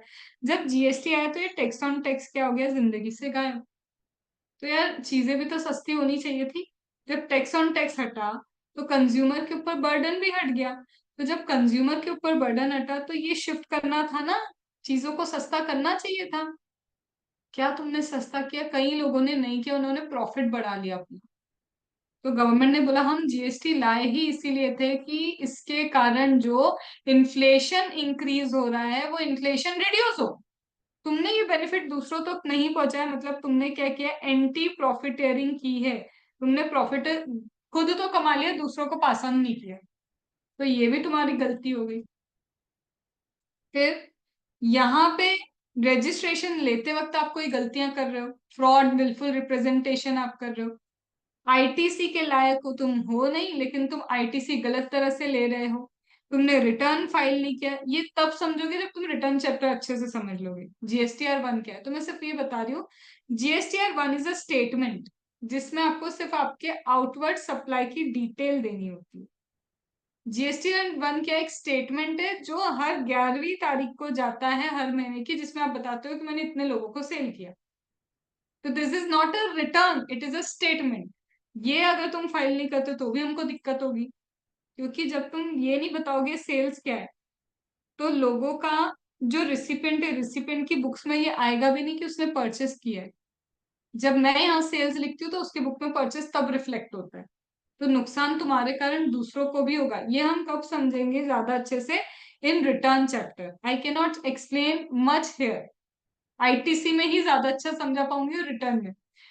और क्या गलतियां हो गई मैम? मतलब समझो कोई भी अगर आप क्या कर रहे हो, वॉयलेशन कर रहे हो, ये सीए फाइनल का है और आईटीसी का है, अभी रुकना पड़ेगा। अभी आईटीसी के लिए हम नहीं, मैं इसको छेड़ने ही नहीं वाली मैम। या फिर हम 6 महीने या फिर कंजिक्यूटिव 2 पीरियड तक रिटर्न फाइल नहीं कर रहे, मतलब तुम गलतियां कर रहे हो, समझो इतना। You are doing contravention to the provision of the act. तब ये लोग को गुस्सा आएगा और ये बोलेंगे कैंसिल। बट ये कॉन्ट्रावेंशन लर्न करना, याद रखना कि इनके कॉन्ट्रावेंशन क्या है। इंस्टीट्यूट ने ऐसा कोई कॉन्ट्रावेंशन दे दिया जिसके कारण रजिस्ट्रेशन कैंसिल नहीं होता, तो ये मत कर देना कि हर जगह कैंसिल करके आ गए। इन्होंने क्लियर रूल बताया कि इस रूल के हिसाब से जो कॉन्ट्रावेंशन है बस तभी कैंसिलेशन होता है रजिस्ट्रेशन, इसके अलावा नहीं दिया है कुछ भी। अंडरस्टूड? अब मैम जब आप रजिस्ट्रेशन कैंसिलेशन के लिए जाएंगे, कि आपने स्वयं बोला है कि मेरा रजिस्ट्रेशन कैंसिल कर दो, तो या तो आप डेट बताओगे कि इस डेट से कैंसिल कर दो, या तो आपने एप्लीकेशन सबमिट की होगी। तो जो भी डेट बाद में आ रही है, मैंने एप्लीकेशन में लिखा, मैंने एप्लीकेशन दी आज के दिन, दैट इज 30 जुलाई को मैंने एप्लीकेशन दी, और मैं बोल रही हूँ मेरा 5 अगस्त से रजिस्ट्रेशन कैंसिल करो। तो obviously whichever is later पे ही जाना पड़ेगा ना। I have to go whichever is later. उस दिन आपका रजिस्ट्रेशन मान लिया जाएगा कैंसिल, क्योंकि आपने अप्लाई किया है। बट मैम हमने अप्लाई नहीं किया, हम नहीं है वो। फिर कौन है? खुद स्वयं ऑफिसर ने बोला है कि हम क्या कर रहे हैं, तुम्हारा रजिस्ट्रेशन कैंसिल कर रहे हैं। तो जब ऑफिसर तुम्हारा रजिस्ट्रेशन कैंसिल करेगा, तो उस केस में वो खुद ही बताएगा ना date of cancellation of registration. हो सकता है वो रेट्रोस्पेक्टिव भी कैंसिल कर दे। तो ये डेट कौन बताता है? फिर हमारा ऑफिसर बताता है कि आपका date of cancellation of registration क्या होगा। क्या यहाँ तक बात समझ में आई? अब मैम चलो, आप बोल रहे हो कि date of cancellation of registration वाली बात, अब ये रजिस्ट्रेशन कैंसिल होने से होगा क्या? क्या होगा रजिस्ट्रेशन कैंसिल होने से? देखो भाई, जब तुम्हारा रजिस्ट्रेशन कैंसिल होता है, तो एक चीज बताओ, मैंने तुम्हें बहुत अच्छे से समझाई थी। आईटीसी कौन ले सकता है? रजिस्टर्ड पर्सन ही आईटीसी ले सकता है। मैं जब तक मैम रजिस्टर्ड थी ना, मैंने बहुत परचेस किया। ये परचेस किया, है ना? परचेस किया मैम, टैक्स पे करके आई, हाँ। टैक्स भी पे किया मैम, मैंने परचेस किया, मैं टैक्स पे करके आई। हुआ क्या मैम, मेरा इलेक्ट्रॉनिक क्रेडिट लेजर में आईटीसी इकट्ठा हुआ। क्या यहाँ तक बात समझ में आई? अब तुम्हें आइटम बाय आइटम तो आईटीसी मिलता नहीं है। क्या हुआ, जुलाई मंथ में तुमने जो भी टैक्स वैक्स पे किया, सुनना मेरी बात, जितना भी टैक्स तुमने जुलाई मंथ में पे किया, ठीक है, उसका तुमने सपोज करो अगस्त में रिटर्न भरा और पूरा आईटीसी अवेल कर दिया, पूरा आईटीसी। जबकि आईटीसी अवेल करने की कंडीशंस हैं अभी, ठीक है। अभी आईटीसी किया नहीं है, तो मैं बहुत ज्यादा डिटेल में अभी इसको पिक नहीं कर सकती। बट इतना समझो, तुमने परचेस किया, तुमने टैक्स पे किया, तुम्हारा इलेक्ट्रॉनिक क्रेडिट लेजर में आईटीसी इकट्ठा हुआ, मैम हो गया। मैंने फिर अगस्त में रिटर्न फाइल किया और अगस्त में रिटर्न फाइल करके जो भी लाइबिलिटी आ रही थी उस लाइबिलिटी में से पूरा आईटीसी मैंने यूटिलाइज कर लिया, पूरा की पूरा आईटीसी यूटिलाइज किया। अब एक चीज बताओ, सपोज यहाँ पे तुम लोग ने 10 लाख रुपीज का परचेस किया, तुम्हें लगता है एक महीने में पूरा 10 लाख का सेल्स हो गई होगी? नहीं हुई ना, गुड्स बचे मेरे। सपोज करो तुमने कैपिटल गुड्स खरीदे, कैपिटल गुड्स पे आईटीसी 60 मंथ्स में मिलता है, एक साथ नहीं मिलता। जो भी तुम्हारा कैपिटल गुड्स होता है ना उसका एक साथ आईटीसी नहीं देते, 60 मंथ में इक्वली डिवाइड करके आईटीसी आता है। अब एक प्रॉब्लम बताओ, जैसे ही तुम अनरजिस्टर्ड हो गए, 60 मंथ में मिलना चाहिए था आईटीसी, 10 लाख का पूरा आईटीसी मिलना चाहिए था स्टॉक इन ट्रेड का भी। बट प्रॉब्लम क्या है ma'am, are you able to take the ITC when you are not a registered person? तुम नहीं हो अब इस लायक कि तुम रजिस्ट्रेशन पर्सन नहीं हो, तो तुम आईटीसी कैसे ले सकते हो हमसे अब आगे? जब तक रजिस्टर्ड थे प्रोपोर्शनेट प्रोपोर्शनेट लाइबल भी थे तुम आईटीसी लेने के लिए। जिस दिन तुम अनरजिस्टर्ड हुए, जितना स्टॉक इन ट्रेड बच गया अभी, जितना कैपिटल गुड्स का टाइम बच गया, सपोज करो 15 मंथ्स खत्म हो गए, 20 मंथ्स खत्म हो गए, बट अभी भी तो 40 मंथ्स बचे हैं, उसके लिए अब तुम एलिजिबल हो क्या आईटीसी लेने के लिए? क्या मेरी बात समझ में आई तुमको? You are not eligible to take ITC. अब क्या करें? तो बोलते जैसे तुम्हारा रजिस्ट्रेशन कैंसिल हो रहा है ना, तुमको उसी के साथ साथ हमको टैक्स पे करना पड़ेगा। तो जितना भी आईटीसी तुम्हारा है ना, किसमें, इनपुट पे, जो भी सेमी फिनिश्ड है या फिनिश्ड है, या फिर जो कैपिटल गुड्स हैं, उसका जितना भी आईटीसी है, वो आईटीसी पे तुमको क्या करना पड़ेगा, या तो उतना आईटीसी हमको वापस दे दो क्योंकि तुम यूटिलाइज कर चुके हो, या फिर जितना भी टैक्स लाइबिलिटी आ रही है इन गुड्स के ऊपर, इन दोनों में से जो भी क्या होगा, ज्यादा होगा, वो तुमको हमको पे करना पड़ेगा। क्योंकि अगर तुम सेल कर रहे हो तो टैक्स लाइबिलिटी आ रही है, सेल नहीं कर रहे हो तो आईटीसी अवेल करके बैठे हो, कोई एक चीज तो कर रहे हो ना। या तो सेल किया है तो टैक्स लाइबिलिटी, और अगर सेल नहीं किया है तो आईटीसी अवेल करके बैठे हो, जबकि आईटीसी लायक तुम अब नहीं रहे क्योंकि तुम अनरजिस्टर्ड पर्सन हो। तो रजिस्ट्रेशन कैंसिल करते टाइम तुम्हें हमें इसका इक्विवेलेंट अमाउंट भी, विच एवर इज हायर, भी पे करना पड़ेगा। क्या ये बात समझ में आई? अब इसका एक पॉइंट है जो आईटीसी चैप्टर में है कि मैम ऐसा कैसे कि मैं लेके आई थी स्टॉक इन ट्रेड, सपोज करो 10 लाख में से 3 लाख का तो सेल हो गया, 7 लाख पे मुझे आईटीसी क्यों नहीं दे रहे हो? भले ही मैं अनरजिस्टर्ड हूँ, क्यों नहीं दे रहे हो? इसका आंसर आईटीसी चैप्टर में।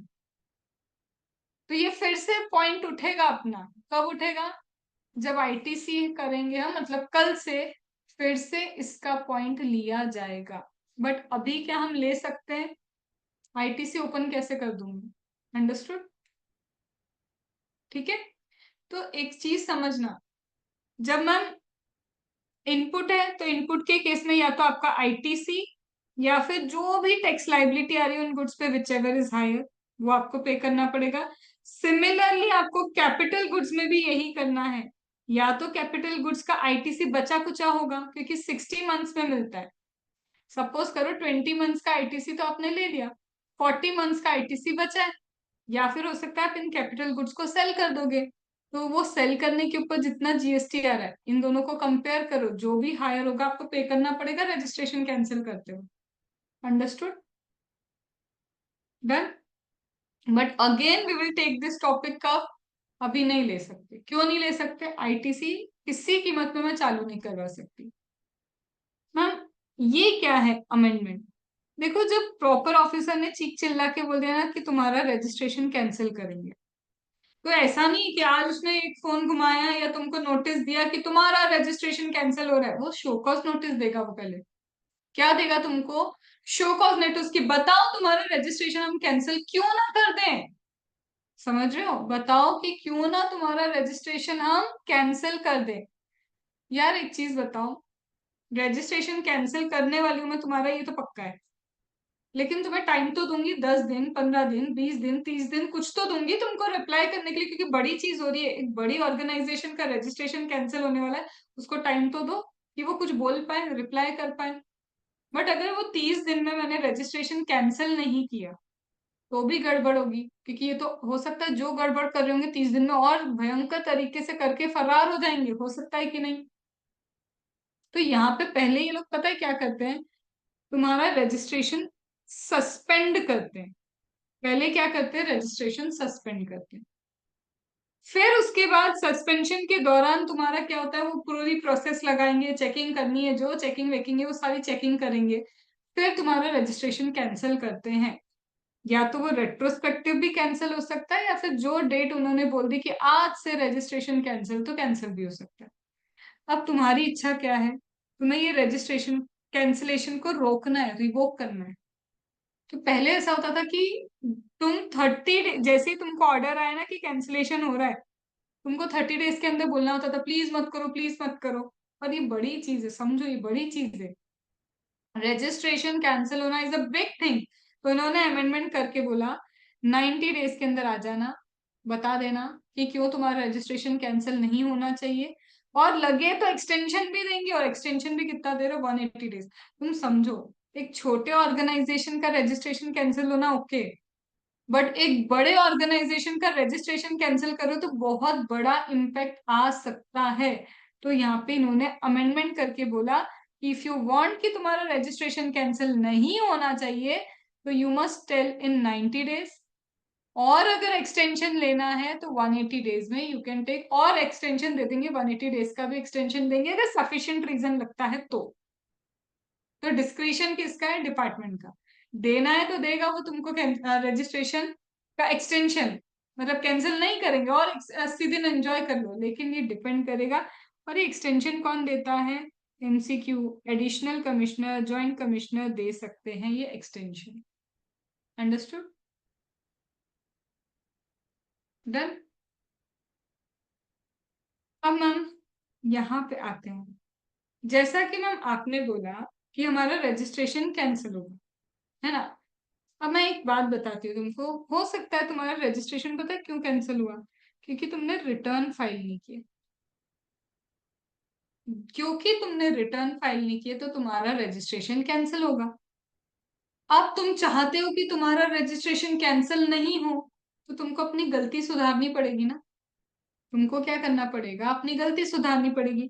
तो जब तुम ये अप्लाई करोगे ना कि अरे प्लीज मेरा रजिस्ट्रेशन कैंसिल मत करो, रिवोकेशन कर दो, हटा दो, प्लीज प्लीज करने जा रहे हो, तो बोल रहे हैं कि जिस दिन से तुमने रिटर्न फाइल नहीं किया था और जिस दिन तुम जा रहे हो, तुमको क्या है, date of order of cancellation of registration, यहाँ तो तुम्हारा रजिस्ट्रेशन सपोज उनने कैंसिल ही कर दिया, या फिर तुम्हारा रजिस्ट्रेशन क्या कर दिया, सस्पेंड कर दिया। अब एक चीज समझो, जब तुम्हारा रजिस्ट्रेशन सस्पेंड हो चुका है या फिर तुम्हारा रजिस्ट्रेशन कैंसिल हो चुका है, दोनों ही केस में चाहे कैंसिल हो या सस्पेंड हो, तुम आगे जाके रिटर्न कैसे भरोगे। रिटर्न भरने के लिए तो जीएसटीआईएन नंबर चाहिए था, या तो वो सस्पेंड हो गया या फिर कैंसिल हो गया। बोलते यहाँ से यहाँ तक, क्योंकि उन्होंने किसी डेट से कैंसिल किया, आगे से कैंसिल किया है, बोले ये इतने टाइम का पहले क्या करो, रजिस्ट्रेशन भरो, रिटर्न भरो। फिर रिटर्न सारे, क्योंकि इस टाइम पीरियड का रिटर्न अभी भी आप वैलिडली भर सकते हो, आगे के नहीं भर पाओगे। जब तुम्हारा रजिस्ट्रेशन कैंसिल हुआ या सस्पेंड हुआ तो यहाँ से यहाँ तक तो तुम रिटर्न फाइल कर सकते हो, बट आगे के रिटर्न फाइल नहीं कर सकते, क्योंकि आगे, अरे प्रोस्पेक्टिव कैंसिल किया है ना उन्होंने। तो बोलते हैं ऐसे केस में अगर तुम चाहते हो कि रेवोकेशन करवाना है तो तुम क्या करो, सारे रिटर्न जितने भी तुमने फाइल नहीं किए थे ना, सारे रिटर्न फाइल करके जाओ और बोलो देखो गलती सुधार ली, अब तो दादा मेरा कैंसिलेशन रोक दो। अब मैम ये सारा कैंसिलेशन वो एक्चुअल में रोकेगा, करेगा, उसमें भी तो उसको टाइम लगेगा, वो भी तो चेक करेगा। ऐसा थोड़ा ना तुम गए और उसने बोला चलो रुक गया, नहीं, उसमें भी टाइम लग सकता है। तो मैम यहाँ पे भी रिटर्न, क्योंकि मेरा जीएसटीआईएन नंबर या तो सस्पेंडेड था या कैंसिल हो चुका था, मैं यहाँ के भी रिटर्न नहीं भर पाई, और मैं भर भी नहीं सकती थी क्योंकि वो सस्पेंड हो चुका था या कैंसिल हो चुका था। यहां से यहां तक तो कैंसिलेशन रुकवाने के लिए मैंने भर लिया क्योंकि मेरे हक में था, मेरे पास ताकत थी। यहाँ तो सस्पेंड है, कैंसिल है, नहीं भर पाऊंगी। तो बोलते जैसे ही ये क्या करेंगे ना, रिवोक कर देंगे, उससे 30 डेज के अंदर अब जो बचे कुछ रिटर्न है ना, 30 दिन के अंदर भर लेना। तो अगर अब तुमने 30 दिन के अंदर फिर नहीं भरे तो ये पता है क्या हो जाएगा, फिर तुमने नॉन कंप्लाइंस कर दिया अब वो वापस से तुम्हारा क्या कर सकता है, कैंसिलेशन कर सकता है। अंडरस्टूड। तो क्या हुआ मैम, पहले या तो सस्पेंड होगा या कैंसिल होगा। सस्पेंड हो कैंसिल हो, हमको तो रुकवाना है। रुकवाना है तो गलतियां सुधार के जाओ। बाद की गलतियां क्या करें मैम, जो बाद में गलतियां हो रही है, क्योंकि हम हमारे हक में ही नहीं, अब तो चाह के भी हम भर नहीं पा रहे। तो जैसे ही उसने रिवोकेशन किया, वहां से 30 डेज के अंदर बाकी के रिटर्न फाइल कर दी। बट मैम ये भी हो सकता है, क्या हो सकता है, ये रेट्रोस्पेक्टिव कैंसिलेशन भी कर सकते हैं। इन्होंने पता है तुम्हारा आगे की डेट से कैंसिलेशन नहीं किया रजिस्ट्रेशन, रेट्रोस्पेक्टिव ही कैंसिल कर दिया। अब क्या करोगे, आप चाह के भी रिटर्न नहीं भर सकते। अब प्रॉपर तुमको रोकने के लिए सिर्फ रिप्लाई देना पड़ेगा, रिक्वेस्ट कर सकते हो, जो डॉक्यूमेंट बता सकते हो कि क्यों नहीं कर पाए थे, क्या रीजन रहा था, मतलब उनको सेटिस्फाई कर लो कि भाई इतनी ऐसी सिचुएशन आ गई थी कि हम चाह के भी रिटर्न फाइल नहीं कर पा रहे थे। अगर वो सेटिस्फाई हो गया तो तुम्हारा रिवोकेशन कर देगा, और रिवोकेशन कर देगा तो सारे रिटर्न तुमको फिर क्या करने होंगे, 30 डेज के अंदर भरने पड़ेंगे। अंडरस्टूड। आई बात समझ में। तो ये क्या था तुम्हारा चैप्टर ऑफ रजिस्ट्रेशन। अंडरस्टूड। ये तुम्हारा क्या है, रजिस्ट्रेशन का topic. Done. This completes your registration topic. अब मैंने कंपोजिशन लेवी को एक अलग चैप्टर माना है, मतलब रजिस्ट्रेशन का पार्ट माना है। ये आपको कहाँ मिलेगा, चैप्टर नंबर 3 में। आरसीएम जहां पढ़ा था, ये आरसीएम का टॉपिक है, ये वहां पे तुमको मिलेगा। ठीक है। तो दिस कंप्लीट में रजिस्ट्रेशन का टॉपिक। पहले हम रजिस्ट्रेशन के क्वेश्चंस ले लें, कौन कौन से हमको करके रखने हैं, फिर हम कंपोजिशन लेवी पे बात करते हैं। Let me open the question bank.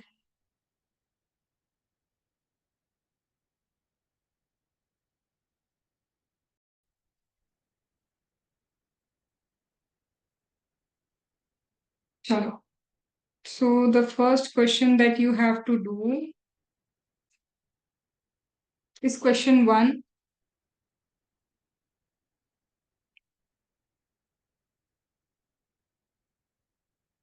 Question 3.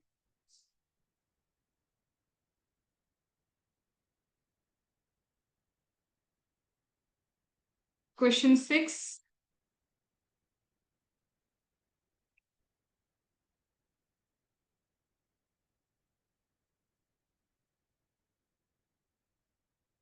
Question 1 from MTP. It would be a repeat question. ये वाला repeat हो सकता है. Question 2. Question 4.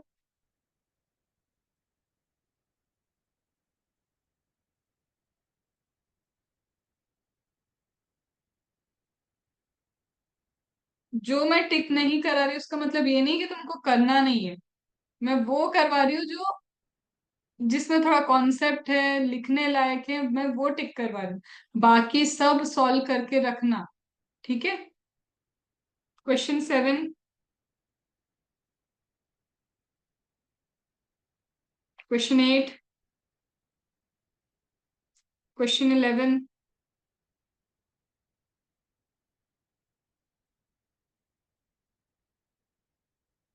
Question 13. 14.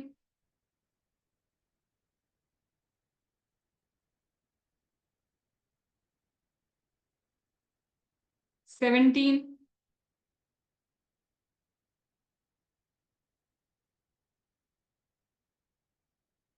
19.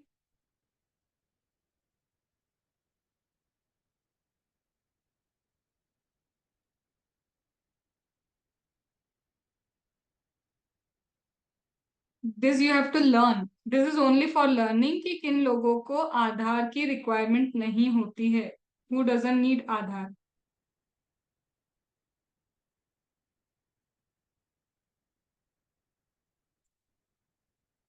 24.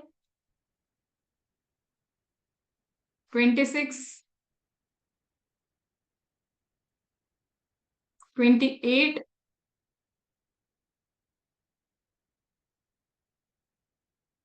31,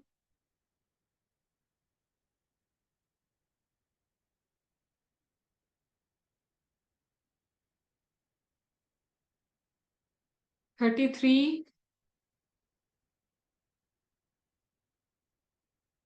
35,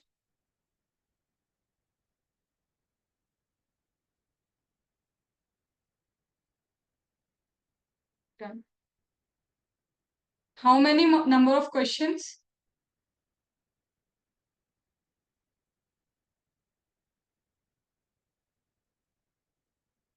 12, 20 ma'am, 20। 20, at least 3 hours, 3 घंटे लगेंगे सारे क्वेश्चंस को तुमको बिना देखे करने में। ठीक है, तो 2 दिन लो, 1.5 घंटे, एक दिन दो, एक दिन 1.5 घंटे, अपना टाइमर लगा के इसको सॉल्व करके रखना। I will be providing you the video, जिसमें आपको क्या मिल जाएंगे, क्वेश्चंस के ये सारे डिस्कशन मिल जाएंगे, सो you would B saving a time. ठीक है, तो खुद सॉल्व करके देखना। जैसे हम टाइमर लगाते हो, टाइमर लगाए बिना मत करना, बिना देखे करना। तुमको 2 दिन के अंदर इसका वीडियो मिल जाएगा, so you would be in ease की चलो रजिस्ट्रेशन और उसके क्वेश्चन का हमको क्या मिल गया, वीडियो भी मिल गया। ठीक है, याद रखना डेट ऑफ एक्टिवेशन से 60 days ही रहता है वो बैकअप। तो बैकअप देखने में ऐसे डिले मत कर देना कि देख लेंगे कभी, तो क्योंकि एक्टिवेशन से 60 days चालू होते हैं। तो ऐसा नहीं हो तुम्हारा इधर से एक्सटेंशन का टाइम में निकल जाओ, हम सोच ही रहे कि पता नहीं कब देखेंगे वीडियो, वो मत करना। ठीक है, चलो, तो अब हमारी बारी आती है कंपोजिशन स्कीम पे। 10 मिनट का ब्रेक ले लो। ठीक है, आराम से, 10 नहीं 15 मिनट का ब्रेक ले लो। चलो, क्यों दे रही हूँ, क्योंकि मेरे लिए ये अलग चैप्टर है कंपोजिशन। डिनर करना है, जो करना है कर लो। 15 minutes break I am giving. 45 minutes में entire composition will be done. ठीक है, चलो, तो this will be next part for G drive student.